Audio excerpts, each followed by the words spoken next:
Olá, voltamos. Ela estava terminando de fazer um parecer para a LERJ, né? Nossa deputada estadual Marta Rocha, ela que é a nossa convidada de hoje. Meu celular quase caiu no chão. E muito bem-vindos a todos novamente. Muito obrigada pelo carinho de estarem aqui presentes conosco. Acabou de entrar, já vou chamá-la logo, nossa convidada. Convite enviado. Estava aqui falando que ela que é precursora aí e na nossa luta aí dos direitos das mulheres, em diversos aspectos, e é uma honra ter ela aqui conosco. Ela que está chegando aí, o vídeo está quase aparecendo. Daqui a pouco já carrega aí a internet. Bem-vinda. Acho que a internet ainda não deu. Já vai entrar, eu acho. Está entrando. Eu já estou te ouvindo, mas o vídeo ainda não chegou. Vou sair de novo e tentar aqui de novo. Tá. Qualquer coisa sai e eu te chamo novamente. Esse tempo de internet tá muito difícil, né, gente? Cai, volta, a internet não aguenta. Eu coloquei já o 4G aqui para garantir, porque realmente está difícil a conexão. Não está entrando. Eu vou remover e vou chamar novamente, porque eu acho que vai ser mais fácil. Deixa eu adicionar novamente. Vamos aguardar aí a nossa querida. Agora Chegando. sim! Boa noite, querida. Boa Muito obrigada pelo noite! convite. Desculpe aí as interferências da internet. Sem problema, faz parte. Eu já estou colocando o 4G porque aqui em casa eu aumentei o nível, mas mesmo assim, eu acho que está todo mundo usando muito, o fluxo não está É, aguentando. Bom, sem dúvida. primeiramente, queria agradecer muito pela sua presença aqui na nossa página. É uma honra ter uma mulher como. Posso chamar de você? Ou prefere sem Deve, nome? claro. É uma honra ter você aqui conosco. Picotou um pouco, eu não entendi muito bem, mas acho que Não, eu pode te chamar. falei, me chame de Marta. Pode me chamar de você à vontade. Obrigada, Marta. Muito obrigada por você ter aceitado. Você é uma referência para nós mulheres, enquanto militância nos nossos direitos, né? É, e é tão importante essa militância porque a gente vê que é possível a mulher chegar nesses espaços de poder que outrora era só ocupado por homens, né? Tenho certeza que não foi nem um pouco fácil. Então, queria agradecer muito. Nós nos conhecemos pessoalmente num evento em São Gonçalo, não sei se recorda, há uns 2 anos quase atrás, falando justamente sobre políticas para as mulheres, e eu palestrando você também, no evento que a Andréa Machado estava organizando lá em São Gonçalo. Então, é uma honra te rever e agora estar assim, nesta live aqui contigo, né? Tempos modernos, isolamento social, então nossos reencontros agora são online. Com certeza. Eu quero agradecer a você o convite, deixar aqui um beijo enorme para São Gonçalo. Eu tive a oportunidade de trabalhar na Delegacia de Mulheres de São Gonçalo. É uma delegacia de uma incidência de ocorrências bem grande. Se você compara, por exemplo, os dados estatísticos de São Gonçalo com Niterói, por exemplo, você vai ver a incidência de São Gonçalo, a quantidade maior do número de casos que ali são registrados. Quero aproveitar e deixar um abraço aqui para os centros de referência, né? Você falou aí na nossa querida amiga aí que cuida do Centro de Referência de São Gonçalo. Eu acho que é super importante. Nós vivemos outro dia o Dia da Assistente Social. Então, essa política, né, essa política de enfrentamento da violência, ela se faz com a delegacia de polícia, ela se faz com os advogados, ela se faz com a defensoria, com as assistentes sociais, o poder judiciário, as psicólogas, né? Então, eu acho que é fazer o que a gente chama, que foi chamado mais ou menos lá na Constituinte, de lobby do batom. Onde tiver uma mulher disposta, uma mulher ou um outro, ou um homem disposto a entrar nessa caravana que quer enfrentar a violência, eu acho que é fundamental, né? Todo mundo é super bem-vindo nessa militância. Não é só importante que as mulheres estejam, mas que os homens também estejam, né? E a Andrea também, o marido dela, volta e meia está nos eventos com ela, assim, né? Apoiando. E é tão bom ter homens apoiadores. Eu fiz uma live semana passada com um homem também, aqui de Niterói, que faz essa militância também pelas mulheres. E é muito bom ter homens conscientes dos seus privilégios e unidos pela nossa causa, né? Porque não é nossa Sim, causa, sim. é a causa de todo mundo, né? É. Eu costumo dizer, querida, que não há possibilidade de tirar os homens desse contexto, porque a violência contra a mulher é violação de direitos humanos. Então, o homem, pelo contrário, eu acho que a gente tem cada vez mais que trabalhar para trazer os homens. Do contrário, a gente vai estar no clube da Luluzinha, e não é isso. O tema aflige a toda a sociedade. Então, é preciso, né, que a gente seja capaz de olhar o homem como um aliado, e é preciso que o homem diga não para outro homem, né? Que o homem repreenda outro homem sobre essa questão da violência, né? Eu tenho falado que uma frase que eu tenho ouvido muito ultimamente é: nós não podemos ser apenas não ser racista, precisamos ser antirracistas. Nós não podemos ser somente não machistas, mas precisamos também ser antimachistas. Não no sentido de ódio, mas no sentido de repreender e chamar atenção. Porque senão a gente realmente nunca vai mudar nunca a nossa sociedade. Sem dúvida, sem dúvida.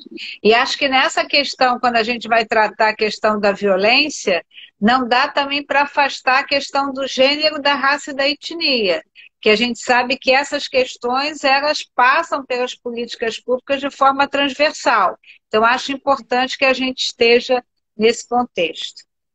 Eu farei uma live agora quinta-feira com a Fernanda, ela que é professora da UFRJ, mulher negra, falando sobre violência doméstica contra as mulheres negras. É extremamente relevante a gente ter um olhar também para esses recortes de classe, né, de gênero, enfim, dessas questões todas para que a gente possa atingir a todos, né? Eu queria que você comentasse um pouco como tem sido a sua jornada, saindo de uma delegada e indo para a questão política, como foi esse caminhar e como tem sido essa caminhada no sentido das políticas públicas para as mulheres, especialmente das leis que você foi traçando e propondo e votando, e da militância dentro, né, da Câmara, da LERJ, enfim, da onde você começou a sua carreira aí.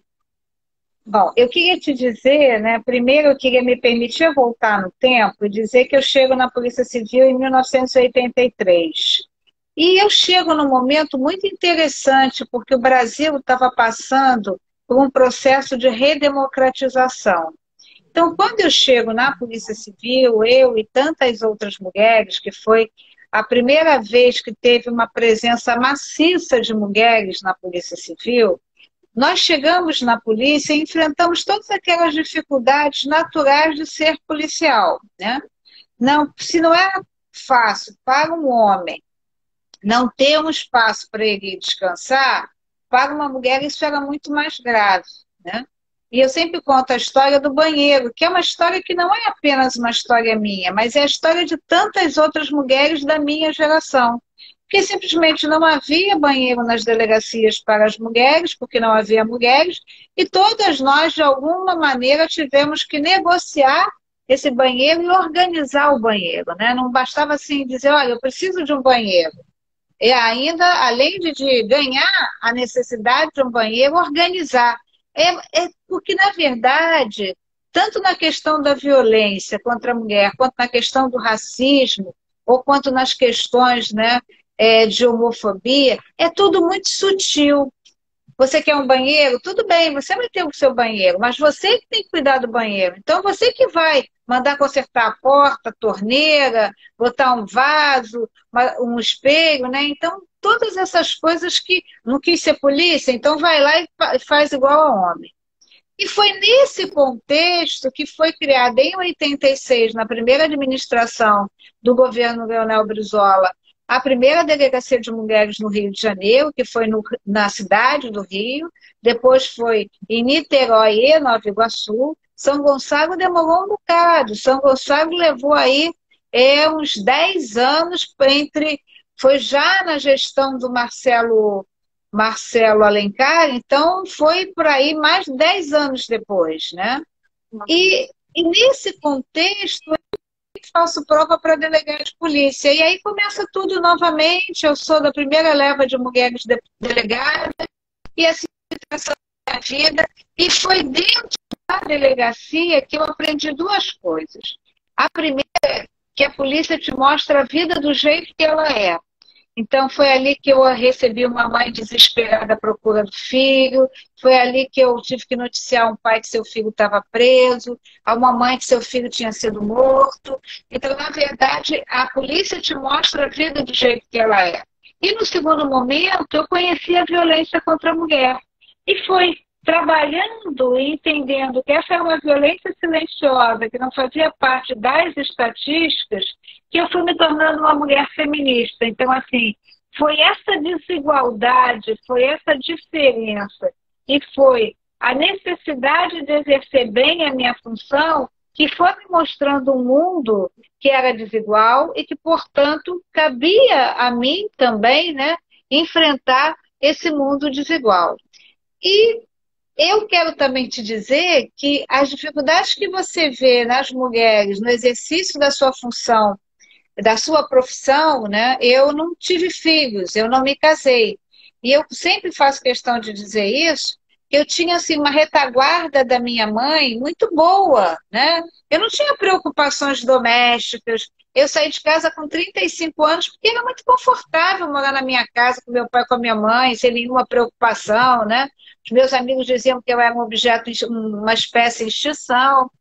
E essa mesma dificuldade você vê na parte da política. Então, não é fácil fazer política sendo mulher.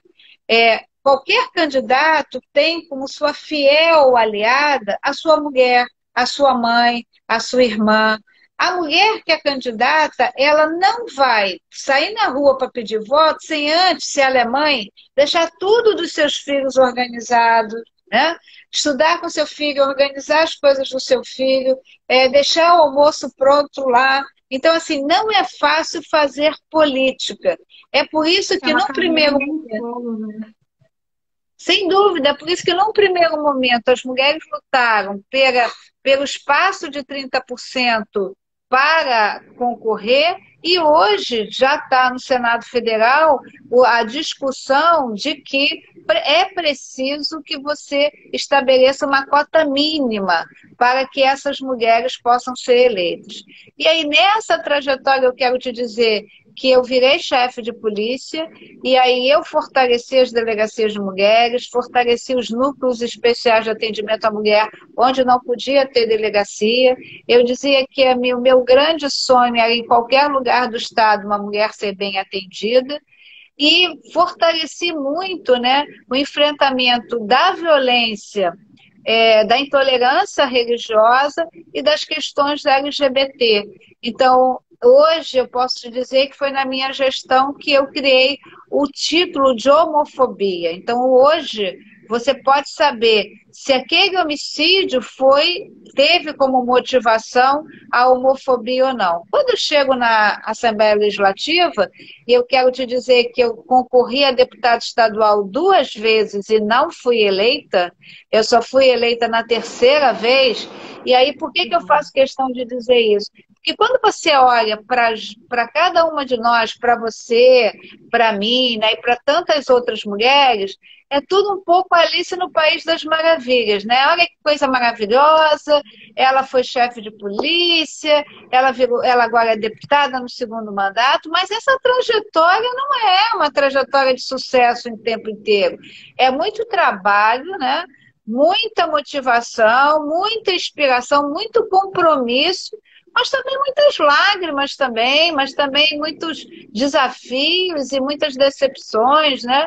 Então, eu, depois de tentar 2 vezes e não ter sido eleita, desisti de ser candidata, aí fui ser chefe da Polícia Civil e depois fui ser deputada e estou aqui no meu 2º mandato. Quando eu chego na Assembleia Legislativa, né, no universo de 70 mulheres, nós éramos apenas 9 na legislatura de 14 e hoje nós somos 12 na legislatura de 18, o que é muito bom. A gente vê aumentar o número da participação da mulher na política. E eu presidi a CPI. É bom, mas a gente Oi? ainda precisa melhorar. Bom, mas a gente Sim, ainda precisa avançar, né? A gente já tem avançado muito. Tá picotando menos de 20%.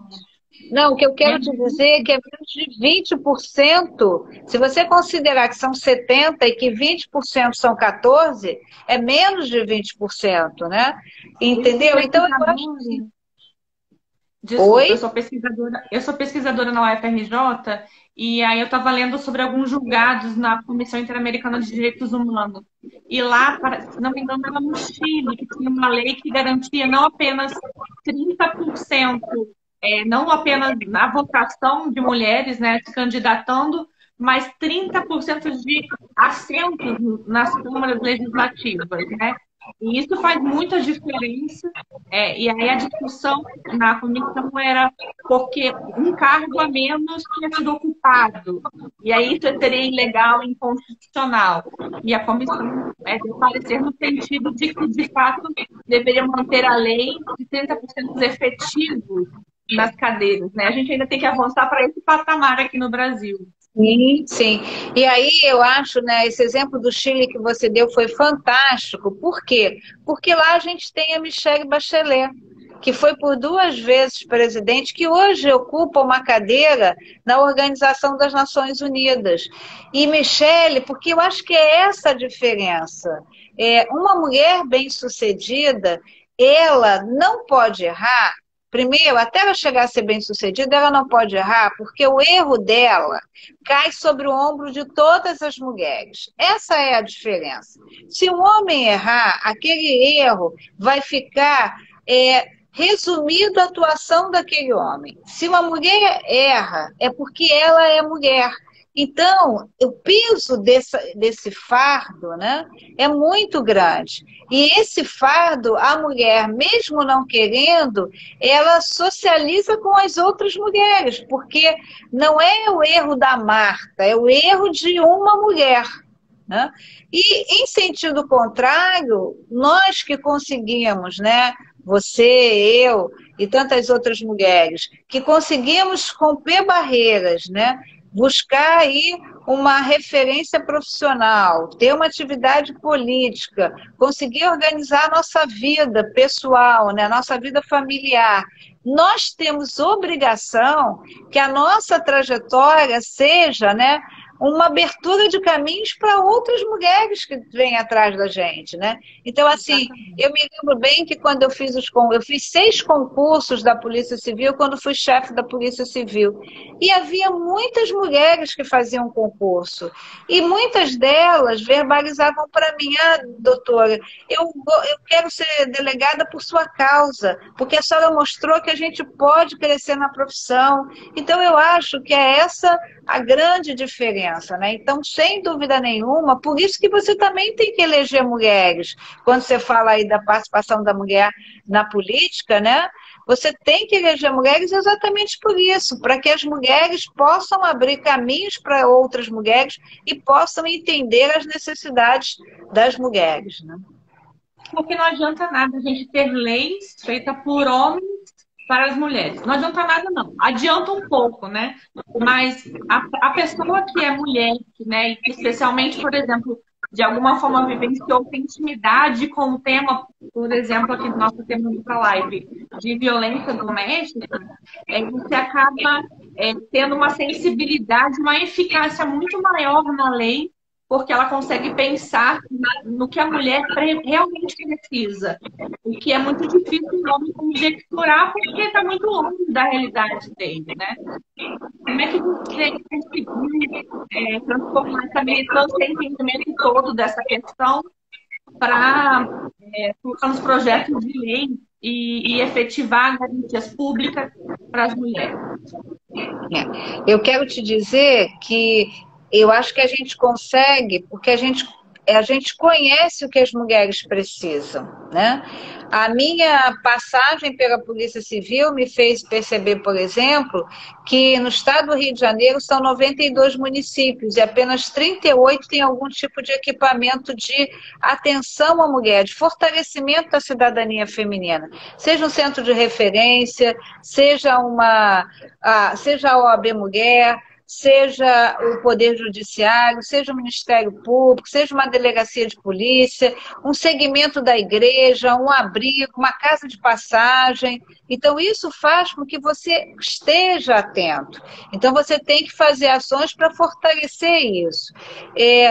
A gente percebe que não basta atividade policial, é preciso que essa mulher, ao chegar na delegacia, ela seja inserida numa rede. Então, fortalecer a rede é uma outra ação.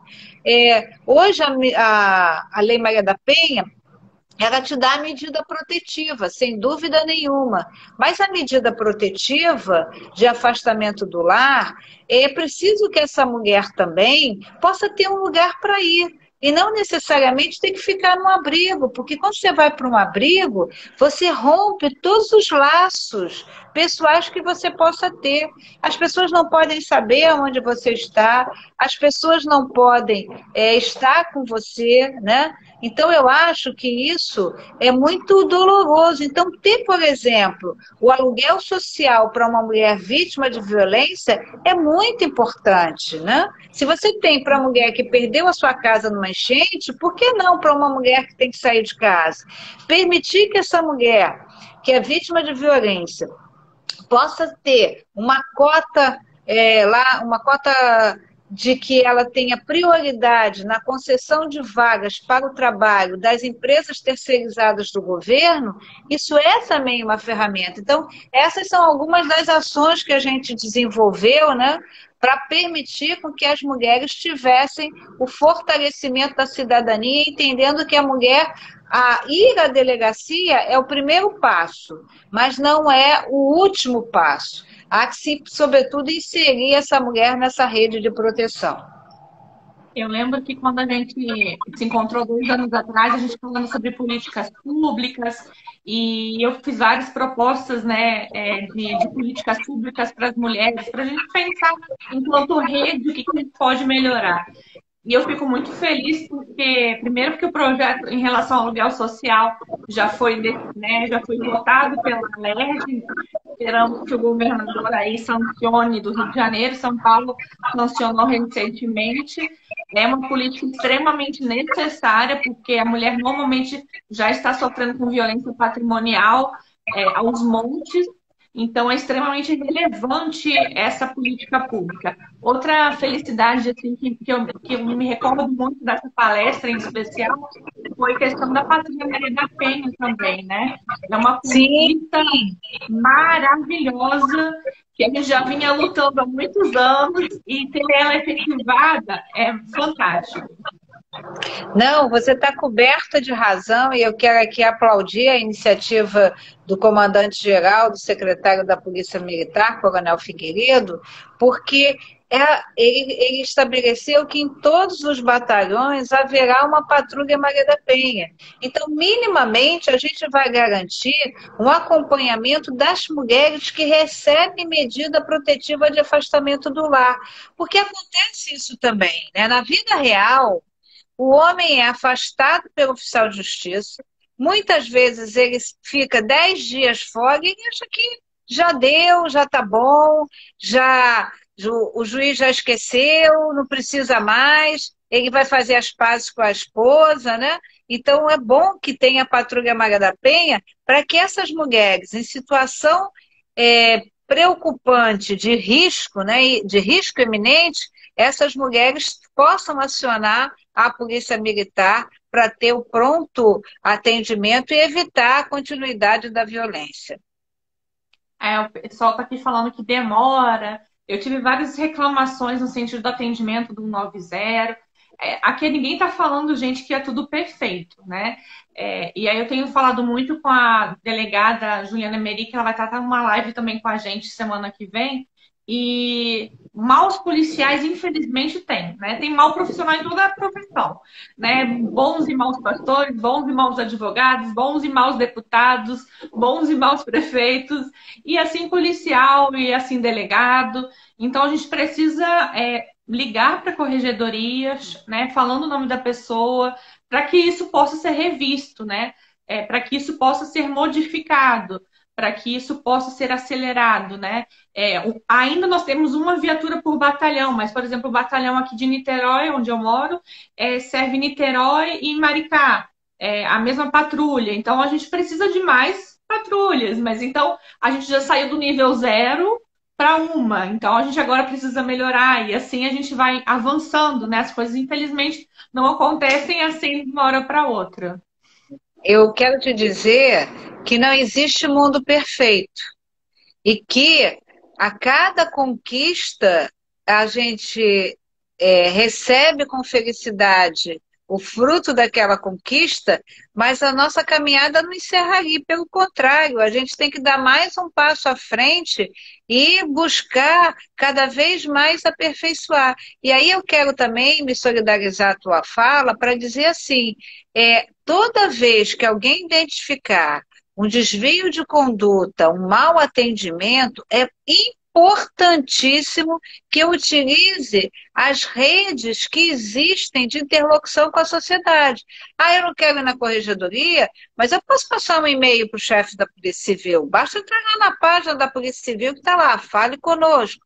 Ah, eu não quero ir lá na corregedoria da PM, eu posso fazer o mesmo e-mail ou eu posso pelo menos ligar para o Disque Denúncia. Eu posso ligar para a ouvidoria das polícias. Então, assim, existem várias ferramentas disponíveis e é importante que as pessoas não aceitem o mau atendimento ou o desvio de conduta. É importante que as pessoas façam a sua reclamação. Exatamente. A polícia já tem passado por alguns cursos, né, de reciclagem, mas é sempre importante que a gente filtre os melhores, ainda mais nas delegacias especializadas de mulher, aí que nós realmente precisamos de mais mulheres, né? Nós temos ainda pouco efetivo de mulheres, então por isso até a lei coloca preferencialmente mulheres, né, no atendimento.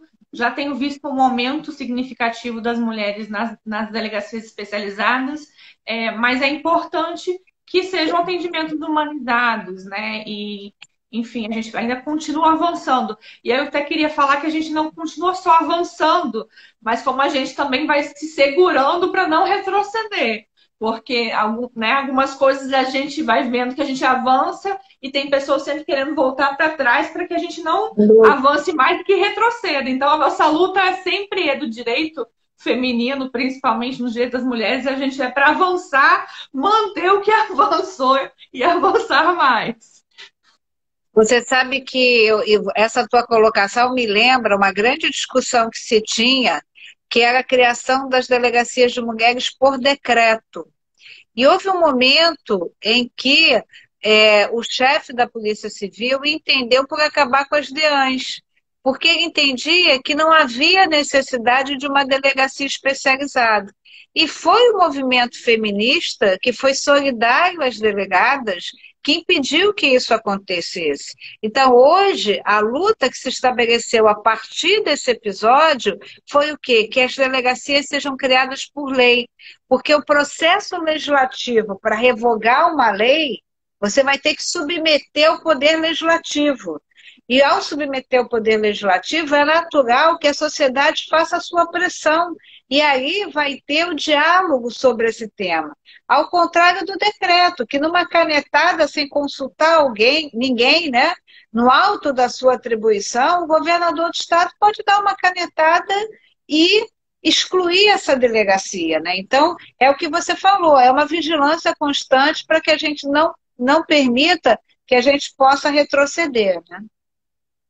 Eu lembro também de você falando na palestra sobre a questão do atendimento, do protocolo de atendimento nas DEANs, que você ajudou a fazer ou fez, foi responsável no sentido do gênero mulher, né? A Lei Maria da Penha ela já coloca aplicável para o gênero mulher, então todo mundo se identifica com o gênero feminino é abarcado pela Lei Maria da Penha. Você gostaria de comentar um pouco sobre esse protocolo? Eu era chefe de polícia e eu observei que apenas o primeiro juizado recebia 500 pedidos de análise de medida protetiva por dia.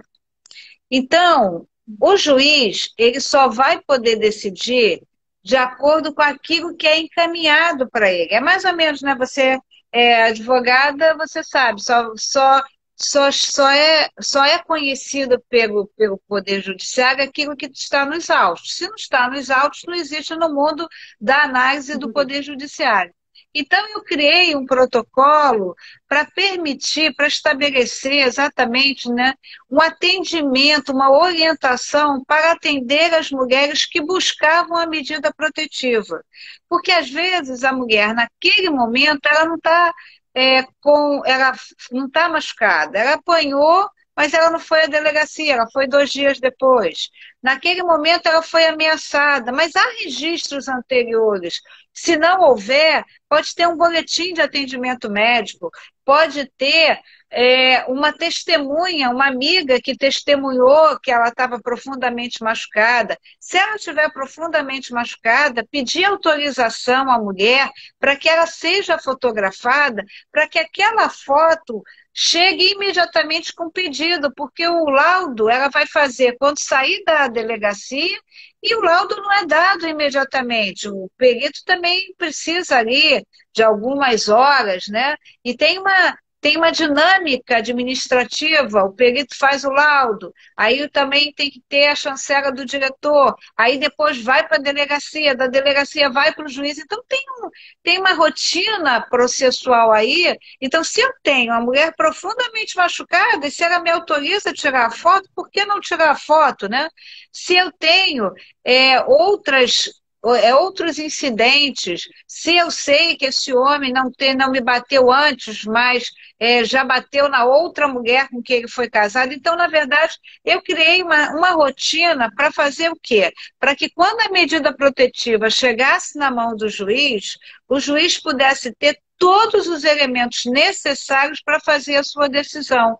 Porque para muitas mulheres, o afastamento do lar é a única questão de garantia para ela, né? Ainda que essa mulher seja encaminhada posteriormente para um abrigo, mas que essa medida protetiva tivesse os elementos necessários para facilitar e para descrever a gravidade da violência que aquela mulher estava sofrendo. Excelente. É muito bom ter esse protocolo de atendimento, porque você tem uma ordem e você vai juntando as provas, enfim, isso é tudo muito importante. Parece que não é importante, mas é extremamente relevante. Eu gostaria que você falasse um pouco sobre como é o trâmite das leis em prol das mulheres, assim, quais são as resistências, quais são as falas, às vezes machistas, que você ouve nessa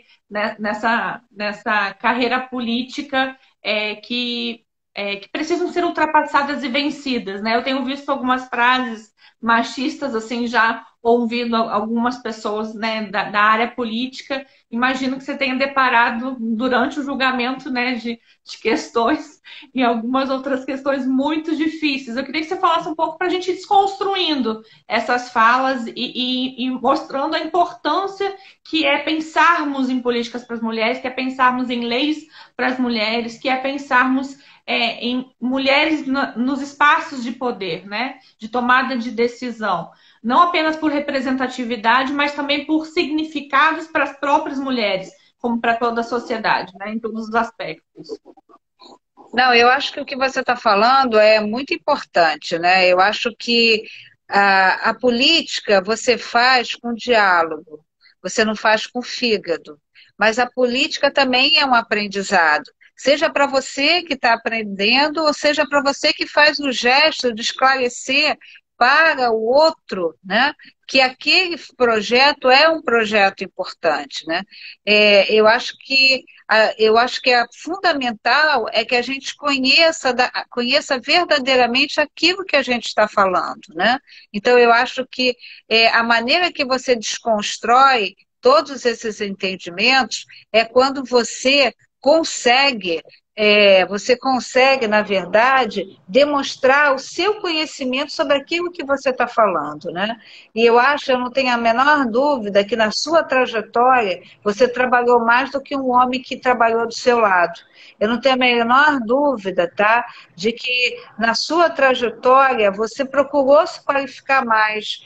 Não tenho a menor dúvida que na sua trajetória eu não conheço a sua vida pessoal, mas você não permitiu que a sua vida pessoal interferisse na sua caminhada. Na política é a mesma coisa. Então, quando o nosso companheiro do parlamento, seja do nosso partido ou não, ele nos visualiza e vê a nossa capacidade, né, de estar atento àquele projeto, o nosso conhecimento, o nosso compromisso de escolher segundo o que deseja o povo do Estado do Rio de Janeiro, mantendo as nossas convicções, né, mas fazendo o que é melhor, o que é do interesse público, pautado na ética, né, pautada na democracia, eu acho que todas essas divergências vão sendo superadas. Com certeza. A gente tem muitos desafios, né? E o mais importante, eu acho que é essa questão da propriedade, né, na fala. Porque quando você fala com propriedade, qualquer outro argumento parece ser fútil, né? E aí, portanto, é tão importante a técnica, portanto, é tão importante o conhecimento, né?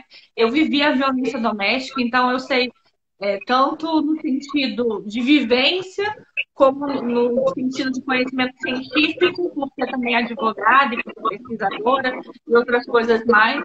Então, a gente acaba que a gente se dedica muito a essa pauta, a conhecer os direitos das mulheres. Então, é extremamente relevante isso. E isso faz diferença na hora de estar, por exemplo, defendendo uma lei, né? E aí expor isso também na Câmara. Eu estive na Câmara Municipal aqui de Niterói algumas vezes, propondo também leis. E isso que é importante, né? A gente propor, falar, provocar, né? Toda a sociedade tem essa opção de provocar. Eu, por final, vou te entregar também 3 projetos de leis aqui que eu já escrevi agora, pensando nas mulheres vítimas de violência doméstica durante a Covid-19, porque nós estamos num momento aí da violência por conta do isolamento, mulheres agarradas no sentido de muito próximas aos seus abusadores, o que é extremamente preocupante, e precisa ser que a gente realmente precisa estar falando sobre isso, construindo coisas em prol das mulheres, enfim. Então, no final da live eu vou te enviar aí por WhatsApp esses 3 projetos. Um deles é voltado para o protocolo de atendimento à mulher em todas as áreas do Estado. A outra é voltada para o curso, para que os agentes estaduais possam ter conhecimento de causa. E a outra é sobre a questão da difusão de conhecimento, né? A questão da prevenção do conhecimento da violência. Porque a gente ouve muito todo mundo falando sobre violência física, mas muitos nem sabem o que é violência psicológica, o que é violência moral, e isso vai matando de dentro para fora, né? Muitas pessoas cometendo suicídio, e às vezes vocês nem sabem qual é o motivo, e muitas vezes no fundo é violência doméstica. Então é muito importante a gente pensar nessas mulheres e prevenir. Eu vivia violência doméstica e não sabia o que era violência doméstica, porque eu achava que era só física. E assim como eu, tem muitas ainda que vivem pensando dessa forma. Então a gente precisa divulgar de forma ampla esse conhecimento, né? Deixa eu te dizer que eu acho que uma das coisas que a Covid-19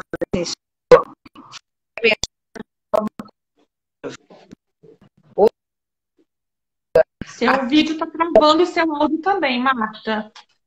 Oi, tá ouvindo? Está melhorando, voltou, pode falar. Eu disse que uma das coisas que a Covid-19 nos ensinou foi de pensar de forma coletiva. E por que eu digo isso? Porque ficou muito claro nesta convivência e nas ações de isolamento, né, que era preciso porque o isolamento ele te dá um desgaste emocional. Então, você tem as suas ações, né? Ela tem que não podem ser limitadas ao seu bem-estar. As suas ações têm que também contribuir para o bem-estar do outro. E eu acho que nesse sentido, querida, se de um lado a gente viu as informações, por exemplo, do Disque 180, que disse que aumentou em 10% o número de denúncias ao Disque 180, do outro lado, a gente viu algumas ações da sociedade muito interessantes. Então, por exemplo, eu quero dar o exemplo aqui do que aconteceu em Minas Gerais. Num determinado edifício, um homem que permanece em casa, e foi o que você colocou, né, a aproximação da mulher, da vítima com o seu abusador, foi colocado no elevador, no hall do elevador, um cartaz dizendo assim: senhor morador do apartamento tal, bater em mulher é crime, com ou sem pandemia. E em seguida, na porta dela, colocaram: querida moradora do apartamento tal, não aceite a violência, pode gritar e sair que nossas portas estão abertas para você. Quer dizer, você vê como a presença em casa e o olhar atento de uma mulher e do próprio homem também, né? Esse olhar atento faz com que a gente possa fazer a intervenção necessária para enfrentar e para impedir a continuidade da violência contra a mulher. Aqui no meu condomínio, na página aqui eu coloquei um cartaz falando sobre, colocando no elevador, colocando sobre disponibilizando apartamento em caso de violência doméstica, para qualquer emergência, informando o apartamento, informando o bloco, enfim. E eu fiz aqui no meu condomínio a mesma coisa, a gente tem um grupo de WhatsApp só das mulheres aqui do condomínio, com 3 blocos. Então, a gente fez isso e foi legal a receptividade também das pessoas. Ah, pode colocar meu apartamento também. Se bater em mim, vai ter que vir aqui porque eu tenho aula de defesa pessoal. Pode vir que eu vou segurar. Então, é legal ver também a vizinhança no combate à violência, essa conscientização que cabe não só ao poder público, mas a cada um de nós. Sem dúvida, é a tal da sororidade, né? Ou seja, ninguém larga a mão de ninguém e eu consigo me ver na outra e eu consigo entender a dor da outra. Então, eu acho isso super bacana, sem dúvida nenhuma. Isso deve ser incentivado pelas políticas públicas, né? Essas campanhas entre os vizinhos, essa conscientização, esse entendimento, né? De olhar para o outro, de estender a mão para o outro. Eu, particularmente, acredito que essa pandemia veio muito para a gente olhar para o outro. Porque às vezes a gente pensa muito na nossa carreira, nos nossos sonhos, na nossa família, mas o isolamento fala muito sobre o outro, né? Eu não sair para proteger o outro, eu me proteger para proteger os idosos, os deficientes, proteger a sociedade como um todo, para que ninguém está livre, né, do Covid. Eu acredito que a gente sai dessa pandemia com a consciência de que a gente realmente precisa pensar nos outros, na natureza, enfim, muito mais do que apenas a nossa existência. Com certeza, eu acho que esse é o ganho da pandemia, né? A pandemia está nos fazendo olhar o mundo de uma forma diferente. Acho que a pandemia disse assim, olha, para o mundo que todo mundo tem que descer, refletir e começar a viver de uma forma diferente. Então, eu acho que porque de todo mal há sempre um bem. Então, desse isolamento, a gente está resgatando hábitos que não tinha mais, está lendo mais, está até trabalhando mais. Eu acho que nesse tempo de pandemia, a gente até trabalha mais, eu quero te dizer isso. Né? Mas você está resgatando o prazer de fazer uma comidinha no domingo, de cozinhar, né? O prazer de compartilhar, eu acho que isso acontece também, né? Eu, por exemplo, eu moro na Tijuca, que é um bairro de uma presença de idosos bem grande, né? Eu não me lembro, antes da pandemia, de ter tocado na minha vizinha de porta e perguntado a ela, que já é uma senhora, a senhora quer ajuda? Eu vou para o mercado, a senhora quer alguma coisa do mercado? Eu não me lembro disso, né? E esse hábito você passou a construir a partir do momento em que você começa a entender que se alguma coisa acontecer com o outro, seja o idoso, a criança, aquilo vai impactar você. Então, eu acho que é o que eu digo, eu acho que a pandemia, ela te ensina a olhar coletivamente, né? A que o seu bem-estar faça parte também do bem-estar do outro. Com certeza. É extremamente importante a gente ter esse olhar. A Convenção de Belém do Pará e tanto Maria da Penha já falam que todos nós somos corresponsáveis, né? Somos responsáveis em relação ao combate e à prevenção da violência doméstica, né? Um programa muito interessante que tem acontecido das justiceiras, não sei se você já ouviu falar dele, a Gabriela Mansur, que montou isso lá em São Paulo, mas já tem atingido o Brasil inteiro, e tem tido atendimento psicológico, jurídico, assistente social e até questão de psiquiatra em alguns casos específicos. A sociedade civil se movimentando, né, tentando auxiliar para que a população não pereça, né? E aí a gente precisa ação em conjuntos, né, tanto políticas públicas, como a questão da sociedade civil, como a Câmara, como a LERJ, como todas as esferas de todos os poderes, movimentando todos em uma só voz, né, em prol da sociedade, né? Eu acho que é todos por todos, né? Não cada um por si. Sem dúvida. E aí eu também quero te dizer que, na verdade, esse projeto As Justiceiras, eu até conheci através da doutora Carla Araújo, e ela tem um site super interessante que é o Vamos Mulherar, né? E ela estava até online agora há pouco com a gente. Então, vou deixar um beijinho para ela e para a Andréia, que eu vi que passou por aqui. Numa das vezes que eu botei óculos, eu vi que a Andréia Machado passou por aí. Um beijo grande para você, querida, que muito nos representa aí em São Gonçalo. E aí, eu acho que esse projeto, na verdade, é o retorno ao que foi o movimento feminista um dia, né? Por quê? Porque quando essa questão do enfrentamento da violência contra a mulher surge na década de 80, nós não tínhamos nada.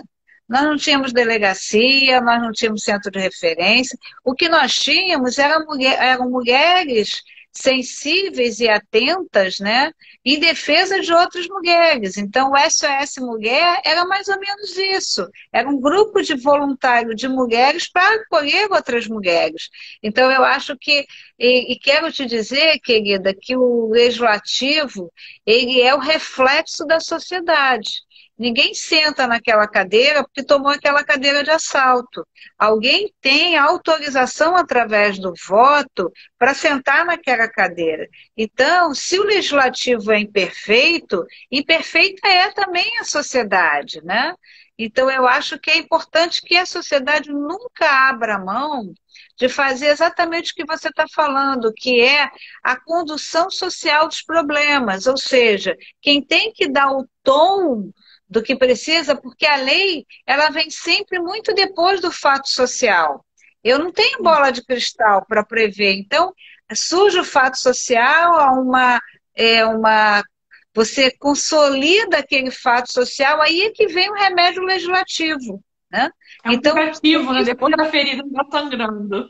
Depois da ferida está sangrando. Então, a gente faz a Lei Maria da Penha e cria as medidas protetivas porque inúmeras mulheres passaram noites dormindo em delegacia, que não tinham para onde ir. E ainda assim, hoje é assim, um pouco mais, um pouco menos. Nós somos 92 municípios e 2 abrigos. Né? Esses 2 abrigos não vão atender. Hoje a gente tem uma estrutura do Poder Judiciário, você liga para o Poder Judiciário encaminha para o abrigo. Hoje está super, nossa, está nota 1000 da realidade que eu vivi, mas ainda assim a gente vai sempre precisar ou do apoio social nessas redes de proteção ou de outro tipo de ação da sociedade, que é a sociedade nos cobrando, né, e nos obrigando a fazer as mudanças que são necessárias à convivência social. E eu acredito que o mais essencial, assim, a justiça ela é importante, a denúncia é importante, a medida protetiva é importante, mas eu tenho visto, assim, a real necessidade do atendimento psicológico à vítima de violência, né?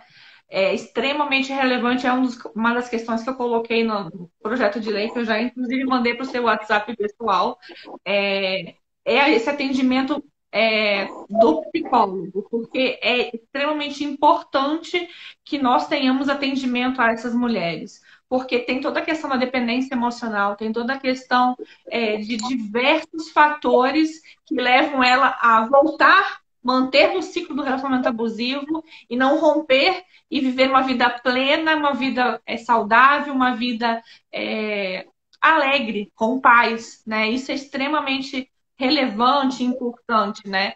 E a sociedade civil, as justiceiras, por exemplo, têm disponibilizado 4 atendimentos de psicólogos, mas nem sempre é o suficiente, porque tem mulheres que precisam de mais tempo. Então, a gente precisa que o poder público também ofereça de alguma forma, principalmente para aquelas que realmente têm necessidade econômica, né?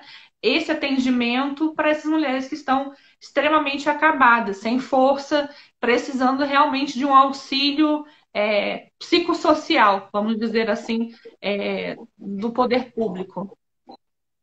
Porque, na verdade, quando você vê o olho roxo, o hematoma, a equimose, você não tem dúvida da agressão. O problema, ele se encontra na agressão, na violência psicológica que não deixa marca.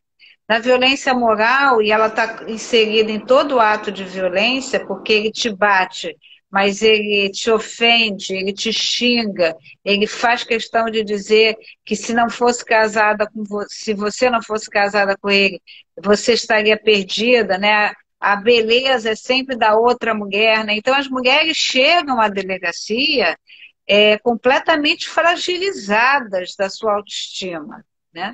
E a violência psicológica, ela não te deixa marcas visíveis. E muitas das vezes as mulheres não são capazes de se ver como sujeito de direito, né? Então, assim, eu não sei se você assistiu, uma dessas coisas que a gente recebe por Zap era uma reunião online e Eu que a postei aqui chefe... na página também. Foi super interessante, porque a chefe elogiou que a moça estava toda arrumada, maquiada. Mas uma amiga conseguiu perceber que ela, na verdade, tinha se maquiado e percebeu que alguma coisa estava errada. E ela disse: Fulano me bateu, imediatamente chamou a polícia e tudo se resolveu. Então, assim, é esse olhar sensível, né? E eu concordo plenamente com você. E te digo mais. Eu acho que não são apenas as mulheres que precisam desse atendimento, os policiais também precisam, sabe?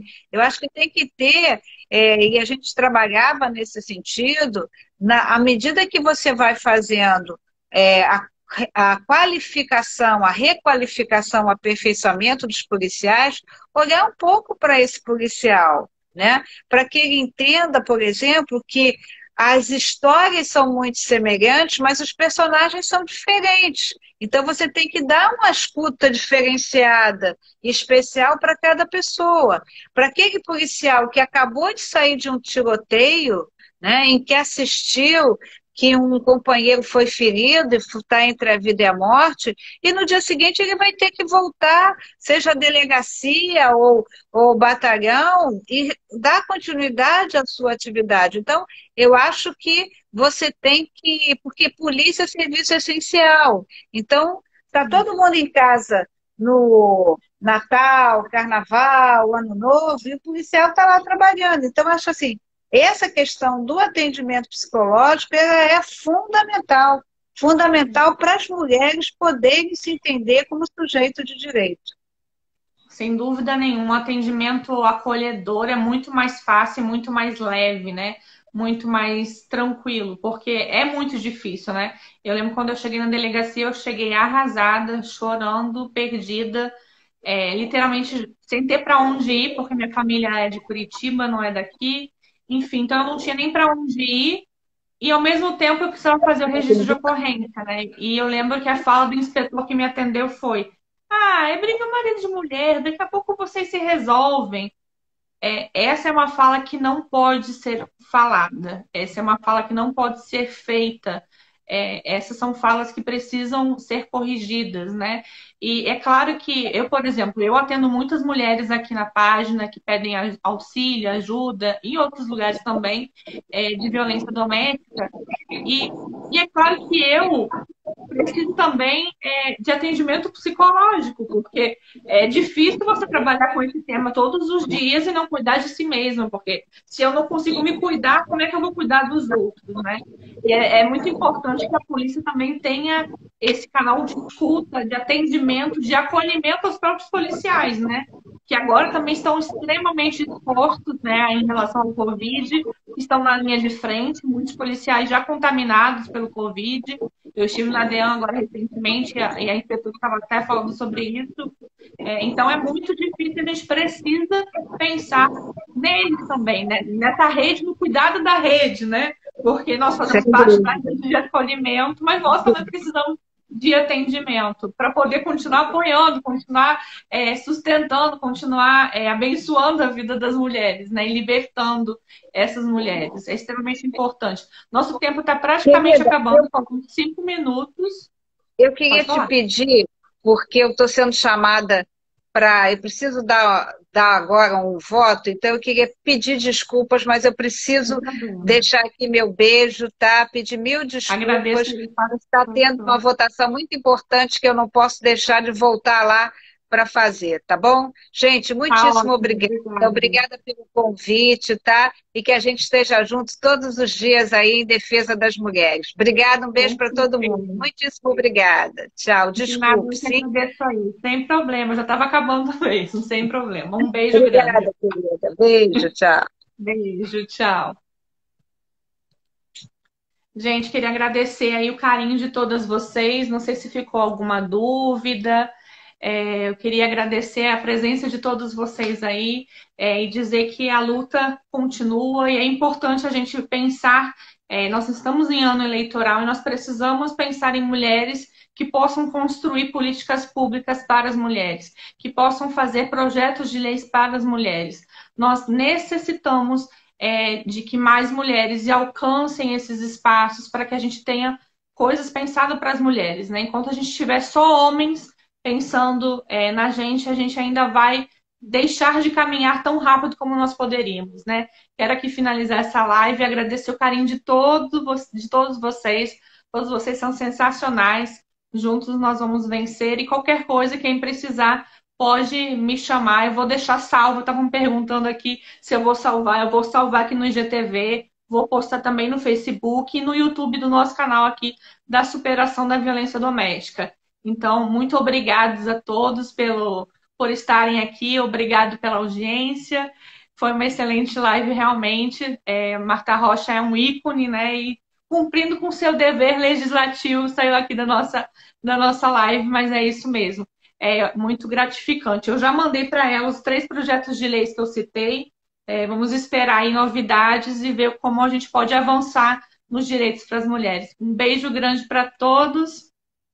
Tchauzinho, gente!